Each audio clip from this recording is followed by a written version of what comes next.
예, 안녕하세요. 김성조입니다. 한 달 만에 뵙겠습니다. 오늘부터 한 3회에 걸쳐서, 3, 4회에 걸쳐서, 사암침, 정격, 승격, 테이블 외우기를 한번 해볼까 합니다. 사암침에 대해서는 학교 다닐 때부터 굉장한 환상이 있었어요. 이것만 배우면 거의 모든 걸 고칠 수 있지 않을까라는 환상이 있었습니다. 그래서 학교 다닐 때 나름대로 열심히 배웠고, 하다 보니까 이 테이블을 못 외우고 이렇게 보면서 하는 게 조금 환자랑 그 커뮤니케이션 아니면 제 자신에 대한 그 확신이 좀 없어서 외우기를 만들어 봤어요. 제가 만들었더니 효과가 좀 괜찮은 것 같아가지고 2020년도에 제가 면허 따고 나서 얼마 안 돼가지고 한의사들 대상으로 해서 열심히 가르치려고 이제 무료 강의를 한번 준비를 했는데 생각보다 한의사분들이 반응이 잘 모르겠어요. 뭐 별로다면 별로다 이렇게 얘기를 해주면 좋은데 아무 말 없이 그냥 이렇게 제가 강의하는 건 이제 구경만 하는 식으로 했다가 나가는 걸 한 두 번 경험하고 나서는 정리를 했습니다. 이게 별로 필요치 않으신가 보다 하고서는 정리를 했는데 그래도 필요하신 분이 있는 것 같아서 제가 샘플로 한번 올린 적이 있어요. 44번 영상을 한번 보시면 만들어 보시라고 제가 했는데 생각보다 잘 안 되나 봐요. 어렵다고 하시는 분들이 계시더라고요. 그래서 이번에 사암침에 대해서 외우는 거를 제가 한번 천천히 올려볼 테니까 잘 따라와서 해보시기 바랍니다. 제가 이거를 그 학교 다닐 때 가르쳐 보면 빠르신 분은 한 30분 만에 다 외우셔가지고 그 다음날 침자리에만 좀 익히신 다음에 사용하는 걸 봤고요. 저도 그렇게 했고요. 그런 그 테이블 다 외우면 사암침에 대해서 일단 놓는 거에 대해서 자신이 좀 생깁니다. 한번 잘 따라와 주시기 바라고 사암침 효과에 대해서는 제가 책을 보고 얘기 들은 거에 비해서 제가 잘 못 나서 그러는지 저는 효과를 잘 못 봤습니다. 그 사암침이 그 내용은 간단한 것 같은데 실제로 하려 그러면 알아야 되는 것들이 많아요. 맥에 대해서 일단 잘 알아야 된다고 합니다. 맥을 잘 짚어야지 그 맥으로 진단을 잘 해야지 된다고 하는 게 첫 번째고요. 두 번째는 이 혈자리 위치를 잘 잡아야 된다 그러는데 혈자리의 크기가 어떤 분들은 심한 분들은 0.6mm라고 할 정도로 작다고 해요. 이게 5mm만 해도 이게 참 쉽지가 않은데 1mm도 안 된다 그러니까 이거 참 어려워요. 그래서 제가 놔봐서 잘 안 되면 네가 혈자리 위치를 정확하게 못 잡아서 그런다고 말씀을 듣기도 했어요. 그래서 저는 좀 어렵다는 생각을 하고 있습니다. 그 다음에 이 사암침에서 그 환자가 왔을 때 한 경락만 치는 게 아니고 보통 한 두세 개를 이제 사용을 하는데 이때 이거를 어떻게 잘 정리해 가냐가 사암침의 효과를 극대화한다고 해요. 그것도 굉장히 저한테는 어렵더라고요. 그리고 이 사암침의 그 표는 간단한데 이거를 제대로 사용하려면 음양오행이라고 하는 걸 잘 알아야 된다고 합니다. 그것도 참 어렵고 그 다음에 사암침에 대해서 확실하게 이해를 해야지 된다는데 그것이 뭔지 잘 모르겠어요. 그래서 상당히 저는 사암침에 대해서 기대에 비해서 제가 실력이 안 되는 것 같아요. 그래서 많이 좀 제 스스로에게 많이 실망을 하고 있습니다. 그렇지만 사암침 테이블 외우기는 가능한 것 같아요. 제가 해보면 이렇게 한번 잘 같이 해보시면 좋을 것 같고 저는 최근에 그 사암침이라든지 전통침보다는 이제 해부학 공부를 해가지고 침을 놓는 걸 배우고 있어요. 이걸 하면 근골격계 통증, 뭐 사암침처럼 만성이라는 거 뭐 이런 거 고치는 데는 뭐 효과가 떨어질지 모르겠는데 그 환자들의 그 이제 특히 근육통이라든가 이런 거에는 이 방법을 쓰면 그 즉시에서 효과가 나타나서 사용을 하고 있는데 저는 이게 더 저한테 맞는 것 같아요. 저 재밌기도 하고 환자들하고 이렇게 대화가 돼요. 환자가 오면 뭐 기가 어떠니 뭐 이런 설명이 쉽지가 않은데 환자가 왔을 때 벽에 붙어 있는 근육 도면을 보고 나는 네가 이 근육이 문제가 있는 것 같다. 그래서 나는 이 근육의 굳은 부분을 내가 풀어줘가지고 통증을 없애고자 한다. 괜찮겠냐 그러면 다 오케이 해요. 그러면 제가 침을 좀 깊이 넣어서 했을 때 아파도 참더라고요. 그래서 저는 요거를 하면 환자하고 이게 대화도 잘 되고 즉석에서 뭐 통증 레벨이 뭐 반으로 떨어지거나 뭐 이런 것들을 경험을 하고 있어서 저는 이게 재밌습니다. 하면서 나중에 제가 좀 실력이 더 붙으면 사암침에 도전을 해보겠는데 지금은 너무 어려워요. 맥도 어렵고 그 정확한 혈자리 위치 찾는 것도 어렵고 여러 가지로 부족한 게 많습니다. 아무튼 제가 올리는 이 영상은 절대로 무슨 사암침의 이론에 대해서 아니면 그 사용법에 대해서 하는 게 절대 아니니까 오해 없이 들어주시기 바라고요. 이거는 그냥 전격을 하고 나면 승격, 테이블 외우기입니다. 그거에 한해서 하는 거라 생각하시고 그냥 따라와 주시면 고맙겠습니다. 자, 이거는 많이들 보셨죠? 이거는 사암침 전격 테이블이에요. 이 전격 테이블인데 뭐 근데 여기 화살표가 있잖아요. 이거는 별게 아니고 제가 그 사암침을 이제 어떤 분에게 배웠는데 그분이 환자가 이렇게 아까 이제 환자가 이렇게 하늘을 바라보고 있을 때 그 이 보사 방향이 정해지거든요. 양경은 위에서부터 아래로, 음경은 밑에서부터 이 방향인데 환자가 이렇게 안 누워 있고 보통은 어떻게 손을 이렇게 해서 누워 있잖아요. 그러다 보니까 여기 손이나 이쪽에서 헷갈리는 거예요. 방향이. 그래서 본인이 이런 식으로 해놓은 거예요. 근데 처음엔 저희도 처음 배울 때니까 이 테이블에 이 화살표 방향 엄청 중요한 줄 알고 막 여기다 써놓은 거예요. 나중에 보니까 이제 익숙해지면 다들 할 수 있더라고요. 근데 조금 헷갈립니다. 이렇게 손을 올리는가 하면은 이렇게 하는 게 보방향인데 이렇게 누워 있으면은 이게 헷갈리는 거예요. 이렇게 놔야 될지 이렇게 순간적으로 헷갈리니까 그런 걸 방지하기 위해서 가르쳐 주신 분이 본인 참고용으로 만든 거니까 이 화살표 방향은 무시하면 됩니다. 그 정격은 그 승격하고 테이블이 반이 같다고 보시면 돼요. 정격에서 사하는 게 승격에서는 보하고 그리고 승격에서 사하는 새로운 그 혈자리만 더하면 되기 때문에 이 정격 테이블만 확실하게 알아두시면은 승격 테이블은 이거 외울 때 한 반 이하의 노력이면 충분히 됩니다.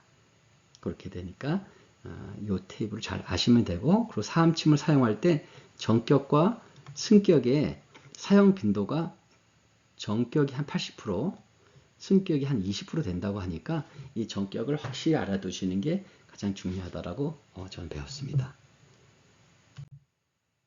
이거는 승격 테이블입니다. 자, 기억법을 제가 이제 이미지 기억법을 자꾸 소개하고 있는데 이미지 기억법의 가장 첫 번째는요. 해야 할 게 공부하셔야 돼요. 그렇죠? 무조건 이러면 안 되고 공부를 하시고 두 번째는 정리하시고요. 정리는 본인이 직접 하셔도 되고 정리된 걸 구하셔도 되고 하시고 세 번째는 이 정리한 테이블을 어떻게 외울 건가 하는 그 이미지로 만들기 위한 기본이 되는 이미지를 정하는 거예요. 컨셉 이미지라고 제가 할게요. 컨셉 이미지를 정하고 그리고 네 번째는 이 이미지에다가 외우고자 하는 것들을 합치면 돼요. 이 과정을 거치시면 우리가 외우고자 하는 것들을 오랫동안 머릿속에 담을 수가 있습니다. 그래서 지금부터 사암침을 잘하기 위해서 공부를 해야 된다고 하는 것들 그냥 소개만 할게요. 그 내용에 대해서는 각자 공부하시면 되고 제가 뭐 또 설명할 만큼 수준이 안 되니까 이해하시고요. 자, 요게 오행 상생 상극도죠. 이거야 뭐 다 아시는 거고요. 그죠? 이 방향이 생하는 방향이고 그죠? 이 별로 이렇게 만들어 놨을까요? 이게 극하는 방향이고 이게 기본 중에 기본이고 목화토 금수 각각의 오행에 이런 식으로 장부들이 배치가 됩니다.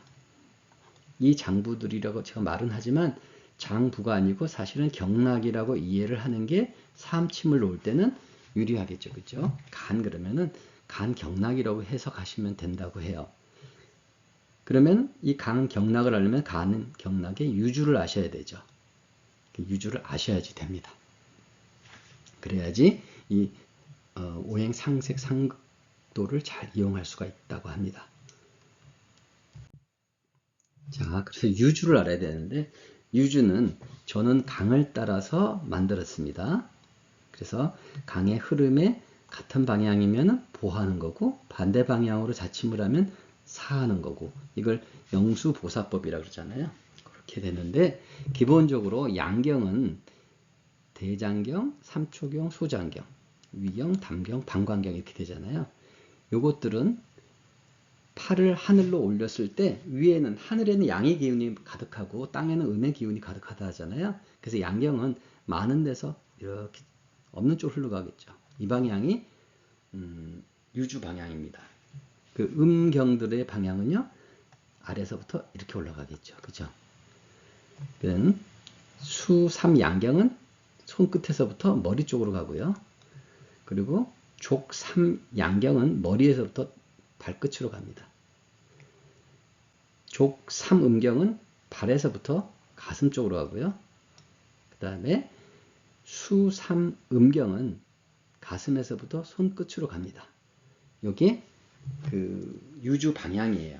그리고 유주는 그 지나가면서 장부를 지나가고 어떤 그 경락상에 이렇게 신체를 따라가잖아요. 그것도 잘 보셔야 됩니다.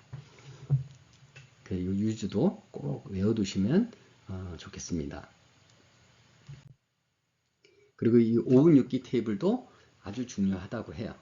이게 이 5운6기를 잘 이해해야지 되는데 이 5운6기 테이블에는 잘 보시면 여기 고름, 태음, 소음,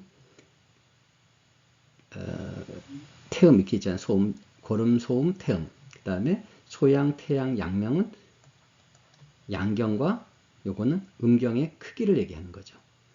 그 다음에 여기 목, 화, 토, 금, 수 여기는 6기가 되는 거죠. 우리가 그 사기가 6가지가 있잖아요. 풍한사습조화 그거 6가지 그 기가 있어요. 여기 죄송합니다. 이쪽입니다. 자, 풍한사습조화가 6기가 해당되고요. 오운, 오행이라고 하는 게 목화, 토, 금수가 여기 또 있습니다. 그러면 요 간단하게 보이는 이 안에 음향,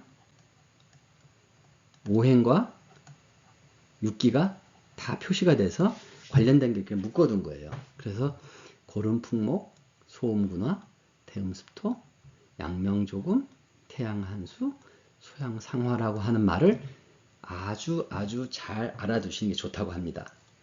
그래서 요걸 기준으로 해가지고 했을 때 고름, 소음, 태음 이 음경의 크기를 갖고 장부를 배치했을 때는 이렇게 되죠. 고름에 속하는 거는 심포와 간 이렇게 되잖아요. 마찬가지 소음에는 신과 심. 그랬을 때 어느 게 주가 되냐면 간은 고름에도 속하고 목에도 속해요. 그러니까 간이 대표예요. 근데 심포는 고름에는 속하는데 심포경 어디에 속하죠? 소양경에 속하죠. 그쵸? 그래서 얘는 반만 여기에 속합니다. 그래서 얘는 보조가 됩니다. 이런 관계를 잘 보시고요. 마찬가지로 양경에서도 이렇게 배치가 됩니다. 이거는 뭐 아실 것 같아요. 똑같은 오운육기를 다시 배치를 한 거예요. 이번에는 오행을 기준으로 해서 배치를 하면 태음수토만 예를 들면 태음수토에서 아까는 여기가 폐였는데 여기는 태음 기준이 아니라 여기 토를 기준으로 하면은 비는 당연히 주고요. 얘는 위가 오죠. 위가 토에 속하잖아요. 그래서 이렇게 됩니다. 이 그림은 당시에 사암침을 배울 때 봄에는 바람이 불고 여름이 되면 뜨거워서 대지가 뜨거워지고 그러면 수증기가 올라가서 구름이 되고 구름이 하늘에 올라가면은 구름이 돼가지고 이게 산을 만나면은 이제 식게 된답니다. 드라이해져 갖고 비가 돼가지고 내리고 땅 속에 스며들고 그 다음에 땅의 복사열 같은 걸 통해서 다시 계절이 바뀌어가고 뭐 이런 식으로 자연의 순환을 보고 이걸 만들었다고 하더라고요. 그러니까 여기서 보면 딴 거는 뭐 더 공부하시면 되고 하나만 예를 들면 방광경이 이 여러 가지 우리 12경락 중에서 가장 차갑다 그러는데 왜냐하면 방광경은 태양 한수 차가운 물이 있는 얘는 방광경이 주 경락이기 때문에 방광경이 가장 차가운 거라고 합니다. 그러니까 우리 몸에 열이 많이 나면 방광경락을 다스려야 된다는 거죠. 그리고 재밌는 거는 이제 소장경인데 책을 보면은 혈액의 문제는 소장경으로 다스린다고 돼 있어요. 그래서 이게 어떻게 되냐 봤더니 소장은 소음구나 오행상으로는 화에 속해요. 화에 속하고 그리고 태양 한수에 태양경에 또 속해요. 걔는 태양경은 한수 물의 기운이 또 있답니다. 그래서 여기 수의 기운도 있어요. 그래서 수와 화가 있는 그러니까 우리 몸에서 따뜻한 불화니까 따뜻한 물이 뭐냐 그러면 혈액이 됩니다. 그래서 이제 소장을 혈액의 문제를 다룰 때 쓴다고 해요. 이제 이런 식으로 이걸 이용한다고 하는데 참 대단하다는 생각이 들면서 재미있게 봤는데 잘 모르겠어요. 아무튼 이런 게 있다고 합니다. 그래서 지금까지 얘기한 것들을 이제 오행 삼극도를 이용하면은 이렇게 돼요. 만약에 어떤 경락이 문제가 생기면 걔가 허한지 실한지를 보잖아요. 그럼 허하다 그러면 허즉 복이 뭐 그 엄마를 보호하고 허하다 그러면 억기관 그 할머니에 해당되는 거죠. 얘를 목이라 그러면 목의 엄마는 수고요. 그렇죠? 그 다음에 관에 해당되는 거는 여기 금이 되죠. 그러니까 목이 허하다 그러면은 수를 보호하고 금을 사하면 되는 거죠. 이런 식의 관계 다 아시죠? 이걸 이용합니다.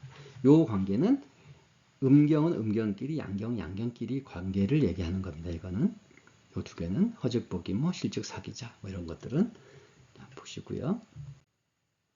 그러고 나서 또 자주 나오는 언어가 청간상합, 교상합, 장부상통, 좌우유주 이런 얘기가 나와요. 근데 여기에는 제가 볼 때는 이게 그 음경과 양경의 관계를 표시해 놓은 것 같아요. 청간상합은 이제 사주명리에서 나오는 것 중에 하나인데 요거는 잘 보시면 갑기토 했을 때 갑에는 담이란 장부를 배치를 하고 기에는 비를 배치하고 그래서 둘이 합치면 뭐 비가 된다 그러는데 정확하게 의미를 잘 모르겠어요. 그 사주명리에서는 이 청간상합을 하면 설명이 명쾌한데 한의에서는 잘 모르겠습니다. 지난번에 사주명리 그 보수교육을 들었을 때 그분도 이 청간상합이 한의에서는 청간상합하고 사주명리에서 얘기하는 청간상합이 다르다라고 말씀을 하시더라고요. 아무튼 그렇고 또 교상합이라는 게 있어요. 교상합은 우리가 그 폐대, 위비, 심소, 방신 이게 유주의 그 이 돌아가는 방향이잖아요. 그죠? 이렇게 됐거든요. 이렇게 다시 돌아가잖아요. 이거 했을 때 이렇게 배치를 해놓고 마주보게 하는 게 이게 교성합의 관계라 그러는데 이것도 마찬가지로 폐와 위는 음경과 양경 이렇게 다 됩니다. 장부상통도 마찬가지. 장부상통은 그 음경의 크기, 고름, 소음, 대음, 그 다음에 양경의 크기인 태양, 소양, 양명 이렇게 놓고 얘를 어떻게 하냐면은 그 이렇게 또 마주보게 해가지고 이 관계를 또 설명을 해놓은 거예요. 이 관계를. 그래서 뭐 우리가 앞에 했던 오행 상극 그 이제 상극도 상생 상극을 썼을 때 잘 안 될 때는 이제 이 중에서 하나를 써서 해결을 한다 그러는데 언제 이걸 써야 되는지는 아직까지 잘 모르겠습니다. 야, 요거는 좌우유주법인데 요것도 마찬가지로 폐대, 위비, 심소, 방신, 포초당 이거 시간의 배치를 한 거죠. 시간에 따라서 얘도 마찬가지로 보면 폐는 음경이고 방은 양경입니다. 이런 식으로 배치가 되었고 마주 보면은 그 관계가 성립이 되죠. 그랬을 경우에 뭐 폐 문제가 있었을 경우에 뭐 이리저리해서 안 됐을 때 방광경을 썼더니 해결이 되더라. 그럼 좌우유주법을 쓴 게 되고 뭐 그렇게 된다 그러는데 잘 모르겠습니다. 아무튼 좌우유주법은 시험에 가끔 나옵니다. 한번 보시고요. 이 정도. 요거는 제가 어느 책을 보고 정리한 건데 이렇게 뭐 도움이 될지 모르겠고 인터넷 찾아보면 많이 있으니까 구해보셔서 공부해 보시면 좋겠습니다. 자, 그러면 이거를 갖다가 지금까지 얘기한 것들을 이렇게 써보면 이렇게 돼요. 허적보기 뭐 허적억기관 뭐 이렇게 되잖아요. 예를 들어서 간이 허한 환자가 왔다고 진단이 됐다 그러면 순서가 이렇게 써본다 그래요. 이렇게 허적보기 뭐 그러면은 수경락을 먼저 보하고요. 그 다음에 억기관 그러니까 관에 해당되는 금을 사하고요. 그죠? 사하고. 그 다음에 그래도 잘 안 되면 천간상합법을 쓰거나 교상합, 좌우유주 이런 걸 써가지고 해당을 찾는 거죠. 그리고 뭐 여기 이렇게 됩니다. 아무튼 이런 그 각각의 방법들을 써가지고 하는데 아무튼 이런 어떤 설명을 하든 간에 다 요 오행 안에서 찾아가는 거죠. 방법을. 그래서 여기서 이렇게 순서대로 하든지 아니면은 이걸 하고 나서 곧바로 이걸 들어가든지 이거는 그 사암침을 잘 배우고 뭐 실력이 있는 사람일수록 경우의 수를 좁혀가는 거죠. 한두 경락만으로 그 근본적인 문제를 해결한다고 해요. 잘 모르는 사람들 이리저리 막 하는 거지만은 아무튼 이런 거를 가지고 공부를 해보시면 어떨까 합니다. 자, 요거는 뭐 얘기한다 재밌었어요. 습이 많은 환자가 요즘 많다고 하잖아요. 살찐 분들은 다 습이 많다 이렇게 얘기를 하는데 뭐 육기를 이용해서 치료를 해보라 그랬을 경우에 습이 많다 그러면은 태음수토가 습에 해당되니까 비의 문제가 있을 수 있죠, 그죠? 이랬을 경우에 육기를 이용해서 치료하라 그러면은 자 먼저 습을 없애야 되죠, 그렇죠? 그럼 비에 문제가 있기 때문에 비를 보호할 수도 있죠, 자체를. 그리고 또 뭐 비가 문제가 있어 습이 많으니까 뭐 뜨겁게 해갖고 이걸 없앨 수도 있다고 합니다. 그래서 뭐 심을 보하나 뭐 이런 식으로 해가지고 또 해결하기도 하고 또 어쨌든 바람을 많이 써서 이 간경을 뭐 어떻게 해가지고 또 이렇게 습을 없앨 수도 있고 또 그 드라이하게 습을 없앨 때 그냥 건조시키는 거죠. 그래서 없애는 방법도 있고 그 다음에 소양상화는 은근한 따뜻함이잖아요. 그 따뜻하게 해가지고 없앨 수도 있고 이렇게 다양한 방법으로 할 수 있다고 합니다. 그때 이걸 없애기 위해서 쓰는 게 육기를 기준으로 하면 이런 것들을 사용할 수가 있겠죠. 아무튼 이론적으로 굉장히 재밌는데 효과가 있는지는 저는 아직 확인을 못 해봐가지고 죄송합니다. 아무튼 지금까지는 뭐 그냥 별거 아닌 얘기였고 아무튼 이런 식으로 공부를 하신 다음에 이 테이블을 이제 드디어 외우는 거예요. 그죠? 이 전격 테이블을 봐야 되는데 이걸 그대로 외우려고 그러면 쉽지가 않아요. 이게 헷갈려가지고 다들 한의원에 가면 이 표가 붙어 있습니다. 아니면은 이렇게 쪽지에다가 갖고 있거나 어떤 분들은 탁탁탁 놓으시는데 이름을 갖고 외우는 게 아니고 많이 하셔갖고 폐전격을 놓겠다 그러면 대충 위치를 탁탁탁탁 놓으시더라고요. 이름을 하는 게 아니고 굉장히 이제 숙련된 거죠. 근데 저희는 숙련되지 않고 도대체 이름을 갖고 간단하게 접근할 방법이 없을까 해서 하는 거예요. 이런 벽에 붙이는 거라든가 쪽지 있는 걸 없애자 이거죠. 그리고 이름도 모르고 그냥 여기 놓으면 돼 이렇게 하는 거 말고 이름을 알고 여기는 태백이지 뭐하고 이렇게 알면 좋겠다 하는 게 이거 외우고자 하는 취지니까 이 테이블을 그냥 외우는 게 아니고 이미지화를 하기 위해서 이걸 살짝 변형을 해야 돼요. 제가 이미지를 할 때 가장 중요한 게 컨셉되는 이미지를 찾는 거예요. 자, 여러분들은 사암침 정격, 승격이라는 말을 들었을 때 어떤 이미지가 떠오를지를 한번 생각해 보세요.